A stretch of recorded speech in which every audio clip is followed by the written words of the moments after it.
Hello everyone, myself Priya. Welcome back to the channel, to a new blog. আশা করি আপনারা সবাই খুব ভালো আছেন, আমিও খুব ভালো আছি। আজকের এত সাজুগুজুর কারণ হলো ঝুলন যাত্রা। ঠিক ধরেছেন, আজকে আমার ব্লগের টপিক ঝুলন যাত্রা। এই ঝুলন যাত্রা অনুষ্ঠানটি আমি আমার মামাবাড়িতে করছি, তার কারণ মামাবাড়িতে একই অনেক লোকজন রয়েছে, তার উপর খুব মজাও হয়। সো ফার্স্ট অফ অল আমি ঝুলন সাজানো সমস্ত সামগ্রী বের করে নিলাম। আমার মামাবাড়িতে যেরকম ঝুলন সাজানোর সামগ্রী প্রচুর, আমার সেরকমই আমার বাড়িতে আরও সামগ্রী রয়েছে। কিন্তু যেহেতু একা হাতে করছিলাম এবং সময় খুব কম ছিল, অনেকটাই দেরি হয়ে গেছিলো কিছু কারণে, তার জন্য আমি খুব একটা সাজানোর বন্দোবস্ত এখানে করতে পারিনি, আইডিয়া পাইনি।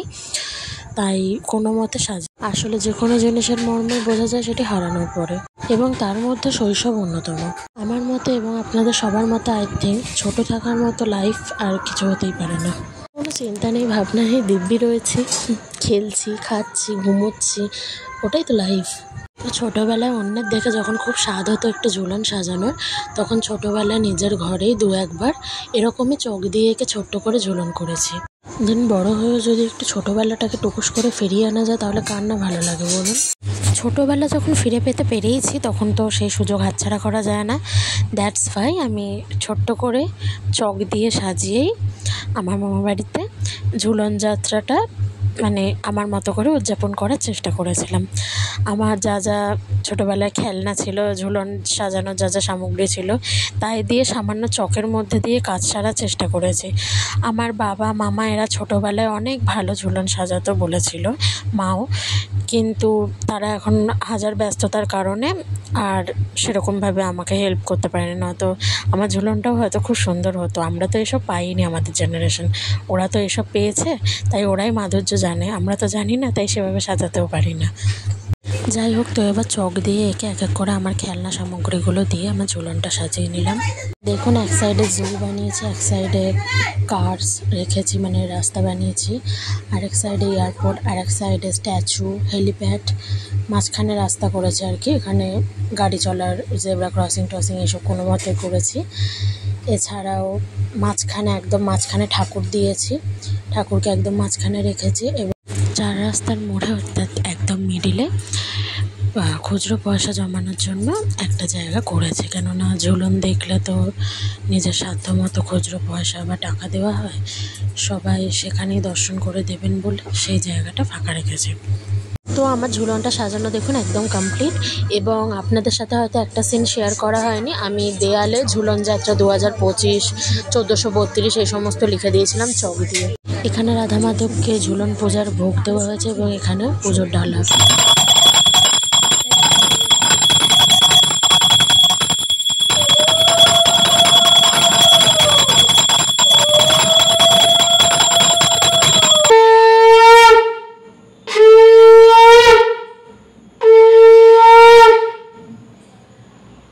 আজ হলো নেক্সট দিন, ঝুলন যাত্রা শেষ দিন।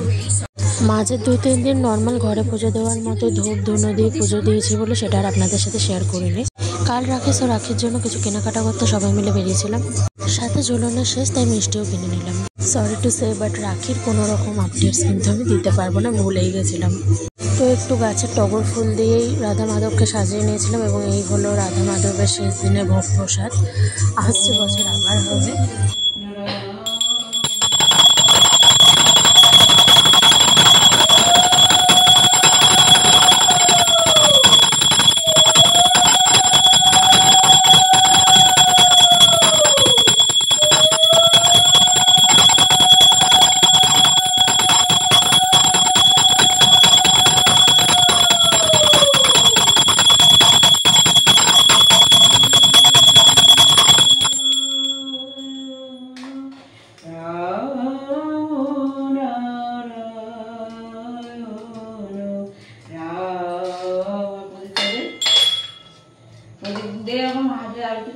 ঘন্টা বাজে এক হাতে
হলো শেষ লুক।